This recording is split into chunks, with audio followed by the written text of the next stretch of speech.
my name is Brittany Sharma, and I'm the intervention specialist that works with the 8th grade. I actually graduated from Grandview in 2004, and this is my 8th year teaching in the district. I currently live in Hilliard with my husband, Shaman, and our 10-month-old daughter, Priya.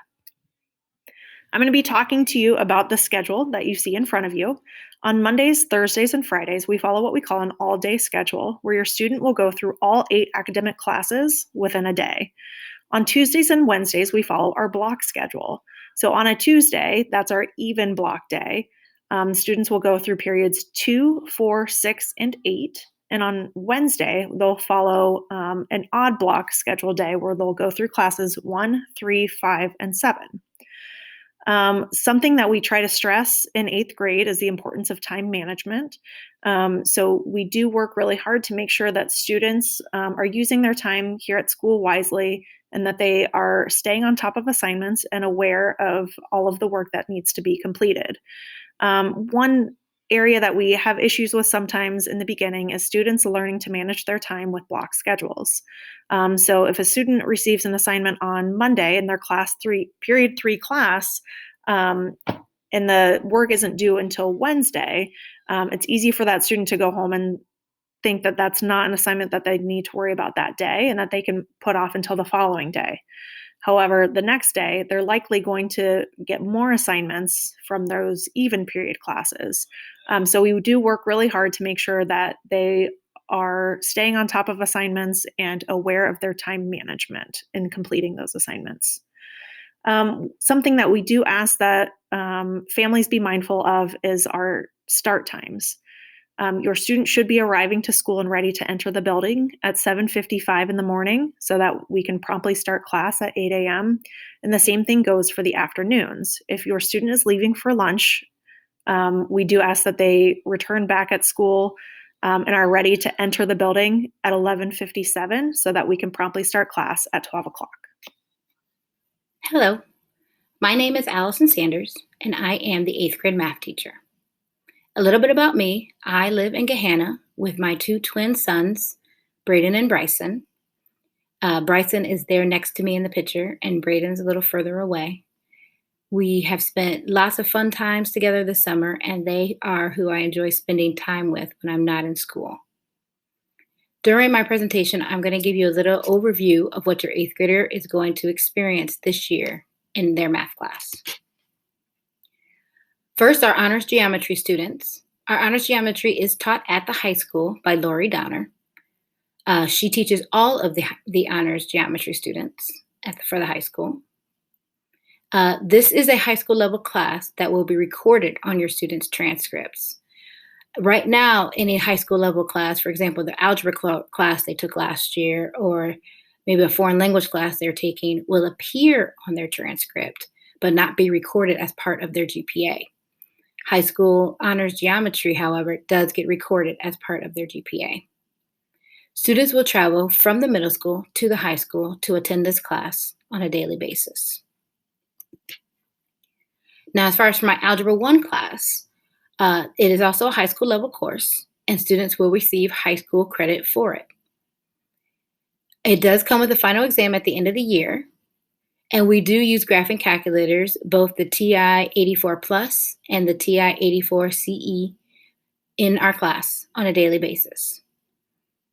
We cover lots of things in algebra, from linear and exponential relationships, statistics, expressions and equations, and quadratic functions and modeling. My pre-algebra course will prepare your student for Algebra 1 for their freshman year. Pre-algebra also does have a final exam, and we cover a range of topics, including the number system, expressions and equations, functions, geometry, statistics, and probability. This year, your student will be using Remind 101 with all of their core teachers. So all 4 of us, history, science, language arts, and math, we use Remind 101 as a communication system between us and our students. Remind 101 is great if you've never used it. It's a website that allows teachers and students to communicate via text message. However, the student's phone number will never be shared. We use Remind 101 for a variety of things: Homework assignments, homework deadlines, class announcements are just a few of the things that we will use it for.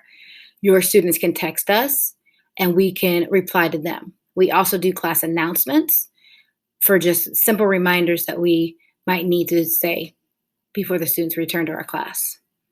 The messages are directed towards our students, but parents are welcome to join. All students need to sign up via text or their email links. And like I said, this is available in all their core classes, and their phone number will remain private. It is a very good tool that we use on a regular basis, and we encourage all students to sign up. Cell phones. We encourage students to have their cell phones with them because we use them for several educational purposes. It's okay for the students to carry their cell phones with them. We are transitioning to a time in their life where they can have their cell phone on them, but not be tempted to use it the entire time.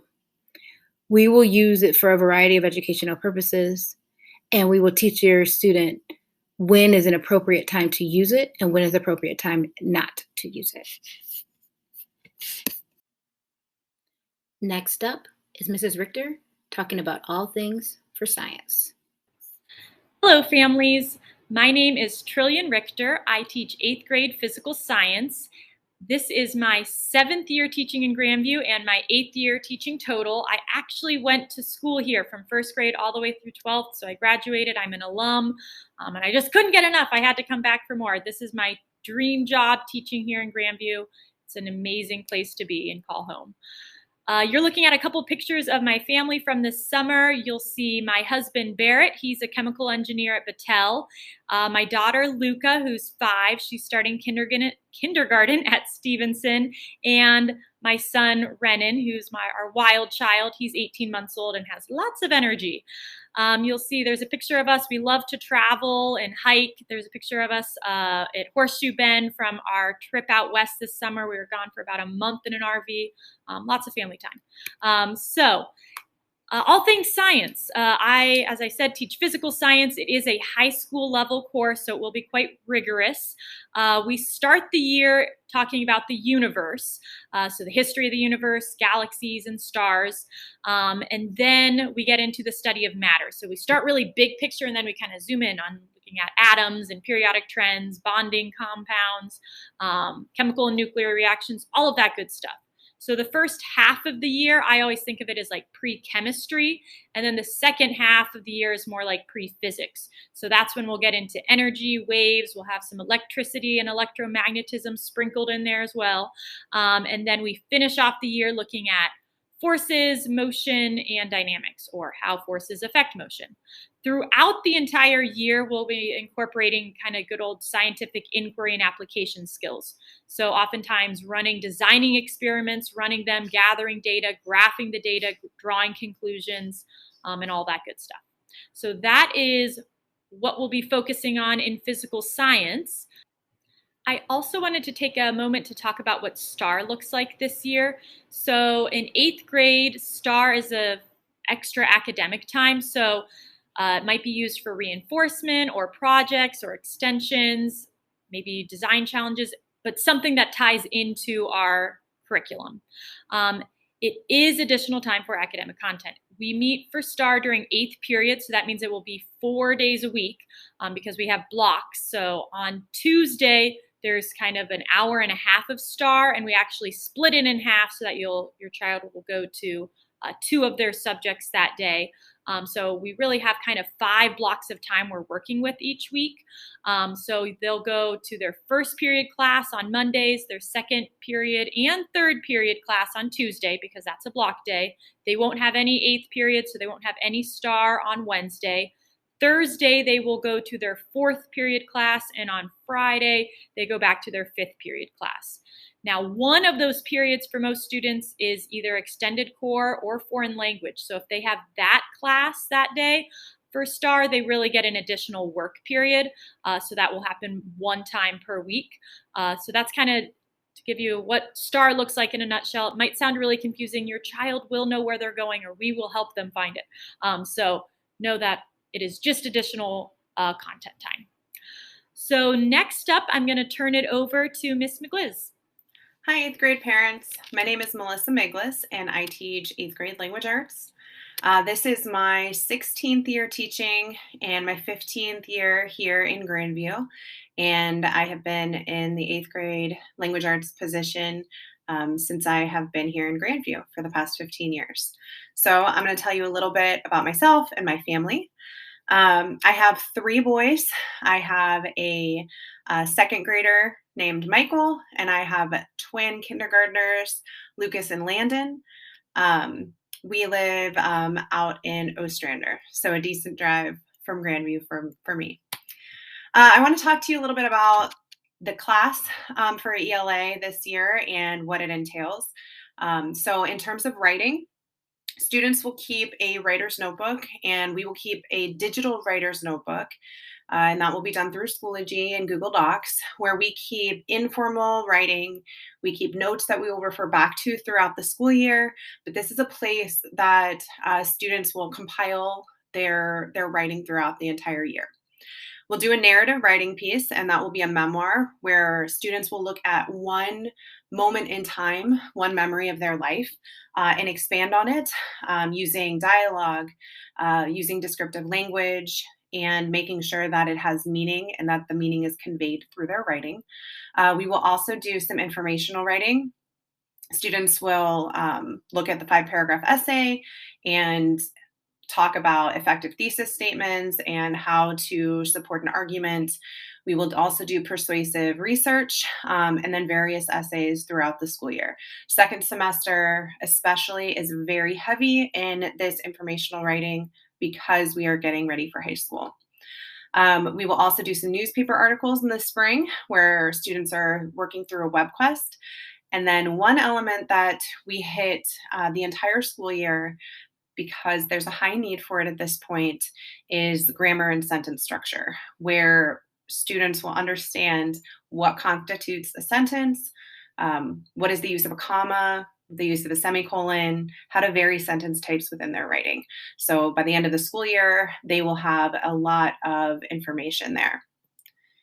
When we look at reading, we do 3 class novels where we read A Raisin in the Sun, and we'll start that here this week or next week.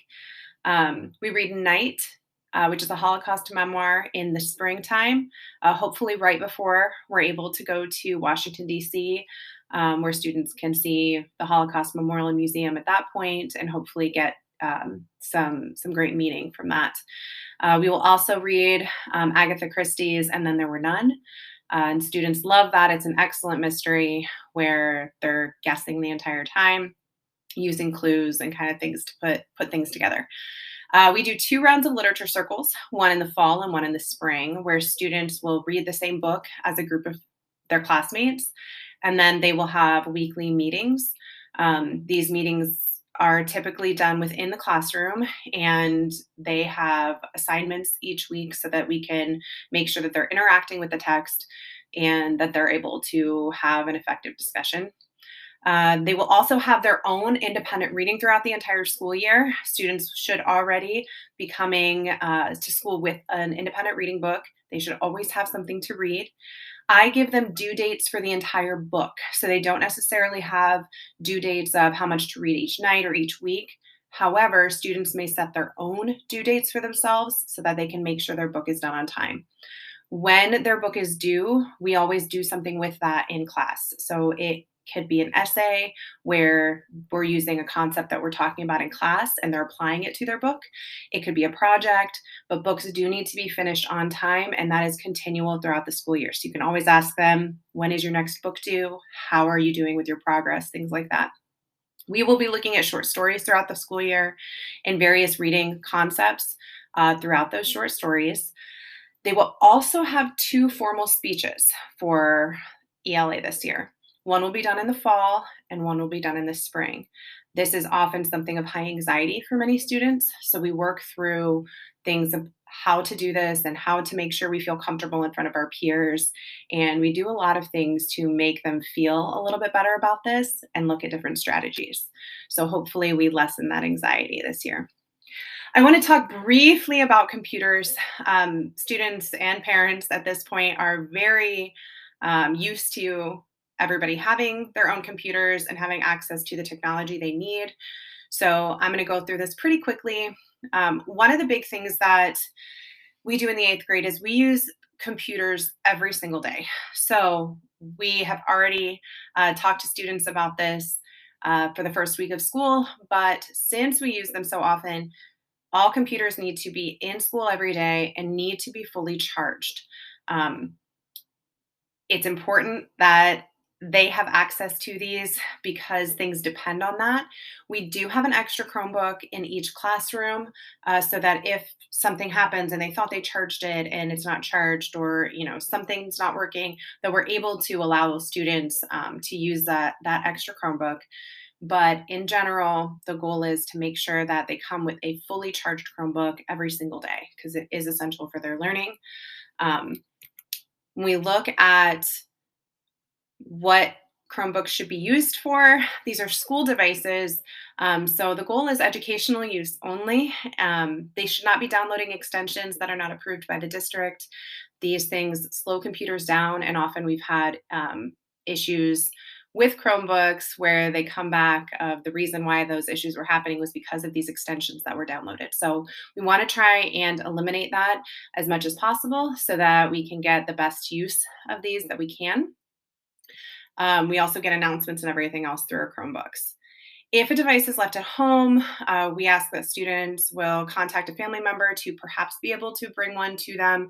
If not, we have a replacement Chromebook in the classroom. Hopefully that doesn't happen super often and we're able to accommodate that here and there. We are asked to remind everyone that all internet traffic is filtered and monitored both on and off campus with the school computers. So the filter is still on even when they are not at school. And then students are expected to follow the district's acceptable use policy at all times, and that is located on the district's website. I want to talk briefly about Progress Book. This is kept up for all of our classes in the 8th grade. So if you are new to the district, you should have already received some information regarding Progress Book and how to log into Progress Book. If you have not gotten that information or you're having trouble logging in, please contact Carrie Millette, and her email address is on the screen here. So please shoot her an email and we will get that figured out. We do keep this up for each of our classes. So obviously, if there is a consistent problem with missing work, things like that, you will be contacted by your students' teachers. But this is a great way to kind of see things immediately after if there are missing assignments and things of that nature. In terms of absences and appointments, in the 8th grade, we try to allow 8th graders to really be more independent and kind of put a little bit more on them to be able to reach out to their teachers. So there are a couple of things that we expect by the time that students are in 8th grade. If students know about appointments ahead of time, we ask that students contact their teachers and let us know so that we can be proactive in getting them assignments beforehand. A lot of times people do know about vacations or missed days, and if we can allow students to not be behind and feel overwhelmed, that's ideal. We do ask that as much as possible that the student reaches out to their teachers.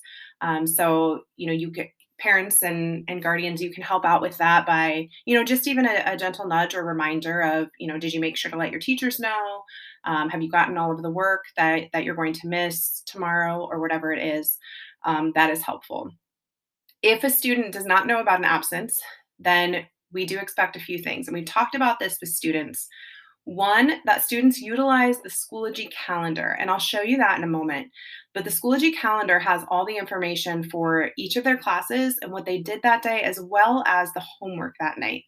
It's a great way for you as parents to do a quick check of the fact that all assignments are getting done, or to just see what your student has missed. But that's the first route that we like to go to for students. If they are missing a day or have missed a day, they should look at the Schoology calendar first to make sure that they know what they've missed. The second thing that we ask is that students either email, many of the students have texting through Remind 101 for their teachers, but they need to check in with us as soon as possible. I've looked at the Schoology calendar, I've completed these assignments, but I didn't know what this was. Or is there a time I can meet with you about blank? We as eighth grade teachers like to make sure that students are responsible in eighth grade. And so we have told them that being absent is not an excuse to not learn the information. So they should reach out, they should set up a time to meet with us and make sure that they're prepared the same way as their classmates are. I want to show you where the Schoology calendar is located. So we've gone over this with students, but it's always a great refresher with them. The Schoology calendar is a great place for students to go nightly so that they can make sure that all of their assignments are going to be done on time. It's also the first place that we ask students to go to if they have been absent. So up in the right-hand corner, they're going to see a calendar. And when that calendar is clicked on their calendar, they're going to see all of their classes. Okay, I have language arts here, but they're going to see everything. And so when that class is clicked on, they will see what we did that day during class, as well as any homework that they have. So as they go through each of their classes for that day, some of those things they might be able to do on their own. And some of those things they might say, I'm not sure what that is. So in my email to my teacher, I'm going to ask, I saw that we did this during class. Could you help direct me to that? Or is there a time I could meet with you about that? And it's a great way to have students be proactive and go through the steps on their own, as well as ask for some specific things. We will also have assessments and project due dates and things like that that we'll fill out. We will also place on the calendar. So it's a great single place to go for students every single night and to get into that habit. We have had just a wonderful start to the school year. It's been a great week kind of getting to know these students, and we're very excited to have a wonderful school year this year. Hello, this is Mr. Page. This year I'm teaching U.S. history for our students. Just to give you kind of a rundown of what we teach in American history, we will be picking up pretty much where Mr. Callahan's class left off last year. We will take students through early European exploration from 1100 to 1400, and then the exploration from 1400 to the 1600s. And then we end the class on Reconstruction, which is after the U.S. Civil War. We roughly end around 1877. So this is an early American U.S. history class. Also, some of the skills this year that I will be teaching to the students is reading like a historian, which allows students to read primary and secondary sources and to build with certain confidence things that historians will use and to better understand primary source documents, things like putting things into context and reading the text closely, sourcing the document, and then corroborating it with other resources and other readings as well. I also believe this year that it is important that we empower students to have choice in their learning. There's going to be opportunities throughout the year for students to really dive deep into something that they have an interest in, as long as they can tie it back to our big ideas. There's going to be more writing this year, so be on the lookout for that as well. And it's important for them to be able to write more informational types of text. I'm excited to announce again that the 8th grade trip to Washington, D.C. is back. The couple things that you will need to know at this time is that there's going to be a brief parent meeting in the Larson Middle School Commons on September 1st, 2021. It's going to start at 6 o'clock. It should not last a half hour, but I do give myself that much time. But that's going to be an introductory informational meeting with all kinds of good information that you'll need to take home and process. This year's trip is from May 3rd to the 6th. It is 4 days rather than 3 days this year. Deposits are due October 22nd, and the deposit is $115. The final or the overall cost of the trip, based on 4 students per room, is $655. But we are going one more day, and so the price is a little bit more this year, but it's well worth it. Having 2.5 days in Washington, D.C., as opposed to 1.5 days makes a huge difference for the students. So I will see you at the meeting. Only one adult really needs to attend that meeting. This year, we're also going to be diving into learning attributes. Those learning attributes you see here allow students to develop those skills necessary to be successful in and out of the classroom. We will assess as an 8th grade team a couple of these learning attributes each quarter. So be on the lookout for that as progress reports and grade cards come out. This year, we're doing something a little different. We are going to have a consistent 8th grade homework policy. This policy is intended to make sure that students are practicing consistently throughout the year. They want to stay on top of their homework. They do not want to get behind. And if students do get behind, we find that that's one of the biggest problems 8th graders have with their content, is that they're always kind of playing catch up. So to try to curb that a little bit, we are going to institute this system here. The 8th grade homework policy basically says if a student has a missing assignment or incomplete assignment, we understand things will happen from time to time. So it's kind of the forgiveness rule. The second infraction is going to be a student contact home or contact a parent, basically letting them know that they have missed a homework assignment. The third infraction is a student phone call home to a parent, or to a parent in any way, and then that day they have to serve a detention from 3:05 to 4 p.m. That day. So make sure that if your student has practice or a match or a meet of some sort, that they understand that they will not be let out until 4 p.m. that day. The fourth infraction is, again, a student contact home, a detention that day, 3:05 to 4 p.m. And then we will be setting up a conference between you guys and the 8th grade team to try to resolve this issue. We would like for you to take a moment to fill out this parent survey. There's a QR code on your screen at this time. And if you would scan that, that would be fantastic. We just want to get to know your student a little bit better, and you may be able to provide us some information. It only takes a minute or two, but it is such a great help. So please take a moment to do that. Finally, thank you very much. I know this has been a very long video. We would love to be able to meet everyone in person this year, but we are excited to be back. And on behalf of the 8th grade team, thank you for sticking with us. And again, if you have any questions or concerns, please feel free to reach out to us. We are here to serve you, and have a wonderful, wonderful rest of your day. Thank you so much. Bye-bye.